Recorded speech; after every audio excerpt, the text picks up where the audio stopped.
What up, world? Welcome back to the channel. If you're new here, welcome to the channel. We have an unreal reveal today, and I'm a poet and I didn't even know it. It's the mother trucking combat masteries. There's so much to go over, so let's dive into it. Holy moly lemon cannoli, look at the state of this. Looks pretty confusing, right? Well, it's a good thing I've broken it down to make it a little bit easier on the eyes. Starting off with the combat masteries, we have to complete a certain task listed below in order to gain a point. With that point, we can unlock one of the tiers for whichever combat style we are choosing to play with this leagues. So we spend combat mastery points to unlock powerful style focused abilities. We earn combat mastery points by completing the assigned tasks. We can earn up to 10 combat mastery points. Each ability requires the previous tier of that style to be unlocked. Unlock a passive buff as you reach each tier for the first time. And the passive buffs apply to all combat styles. To unlock combat mastery points, we have to complete the following 10 tasks. Defeat a giant, that's pretty easy. Defeat 10 monsters with a combat level of 100, that's pretty easy too. Defeat Scurious by yourself, we're getting a little bit more difficult. Defeat a monster with a Slayer requirement of 55 or greater. Defeat Jad in the fight caves, of course. Reach a combat level of 100. That one's also going to be pretty easy. Defeat an Echo Boss. Let's toss another one in there and defeat 2 unique Echo Bosses. And why don't we just make this a crowd and defeat 3 Echo Bosses. And the cherry on top grand finale, defeat Zuck, aka complete the Inferno. That seems pretty easy, right? No? Okay. The one thing that I don't know is if these tasks have to be completed in order.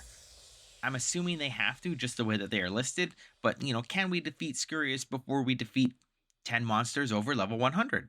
Is that allowed? I don't know. Guess we'll have to find out closer to the date or the day of.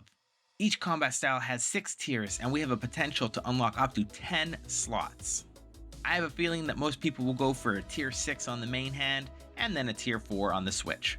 Or maybe a 5x5, or whatever you want your playstyle to be. Getting up to tier 6 mastery is going to give us the best passives, and we might need that to help us with some of these Echo Bosses. Let's take a look at these passives.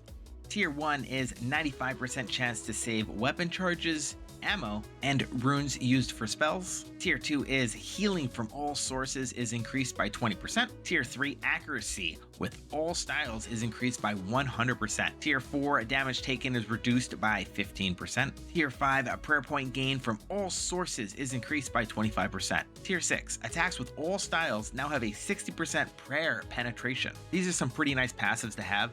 And that tier 6 with the attack styles now have a 60% prayer penetration.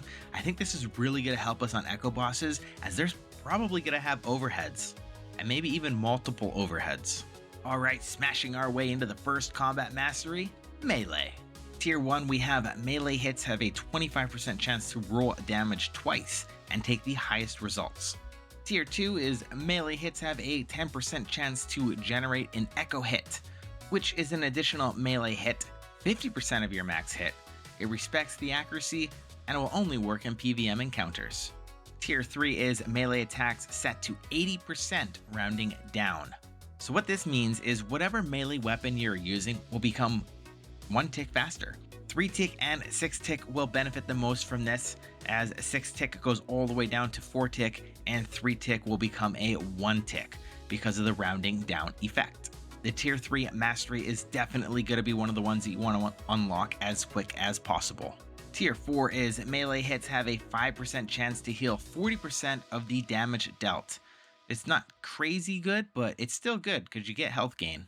Tier 5 is another speed boost, as melee attack rate set to 50%, rounded down above 5 tick and rounded up if it is below 4 tick. So at the tier 5 relic, the 5 tick weapons will benefit the most, as these will become 2 tick weapons because they will be rounded down, and any 4 tick weapons or lower will be rounded up to a 2 tick weapon.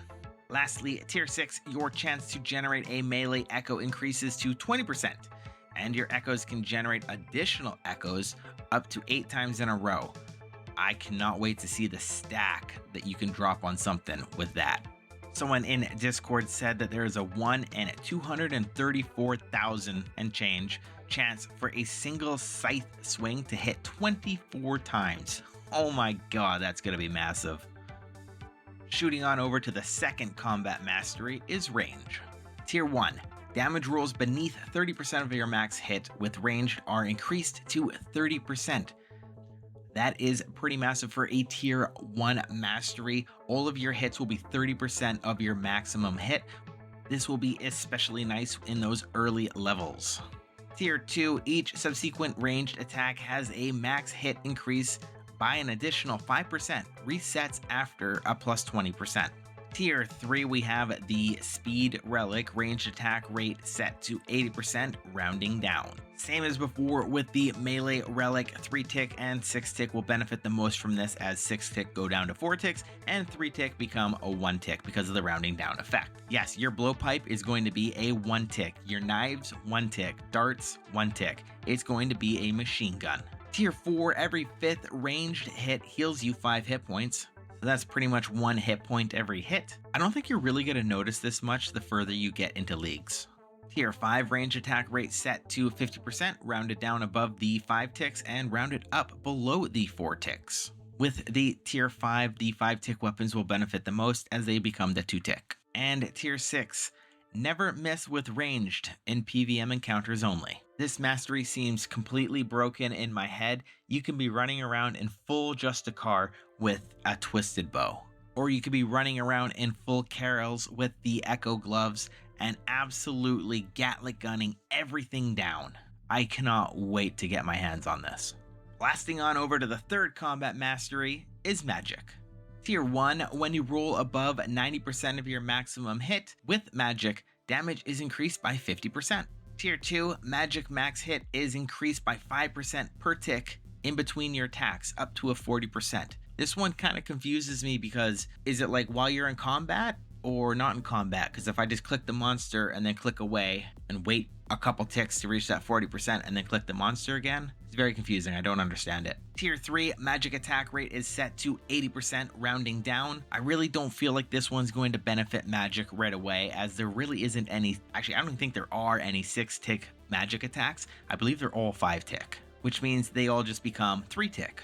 Tier 4, when you roll above 90% of your max hit with magic, you heal 10% of the damage dealt. This one could play a nice role when you're hitting 150s with a shadow.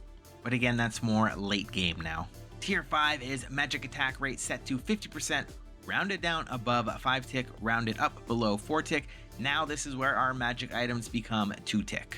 Tier 6, max hit with magic is increased by 1% for every 100 hit points remaining on target, up to 10%. On a successful magic hit, if your target has less hit points than your maximum hit, you hit your max hit. This one reminds me kind of like the Executioner relic from the last leagues. And that there is wrapping up the 3 combat masteries. I personally like the way that they set this up, as you can gain access to your combat styles of choice very quickly, and that's going to help you get to the next region a heck of a lot faster. The other thing I like about this style is that you can actually play as a hybrid now, which is something that I feel has always been missing from leagues. I mean, you can also play as a tribid, but I wouldn't really recommend that, as you will have less buffs in your combat, and that will greatly slow down your progression in the game. I want to say getting up to that T6 and defeating Jad and dumping all your points into your main hand will be the most efficient way of playing. That will leave you with 4 extra points if you can defeat the Inferno. If you can't, you will have 3 extra points to put in any of the other masteries to help you take on Echo bosses or even Zuck himself. Some of us are going to have to face Zuck one way or another if we want full access to all the combat masteries. I guess I should start practicing the Inferno now. This has fully and completely changed the way that my combat style is going to be. I normally like to play mage on leagues, but range is just looking way too powerful, especially with the regions that I'm going to be having. You know, with Carols is going to be popping off like a Gatling gun. I'm going to be having so much fun with that. And with the tier 6 range mastery, I'll be able to run around like an absolute tank with a 2-tick twisted bow and full Justicar.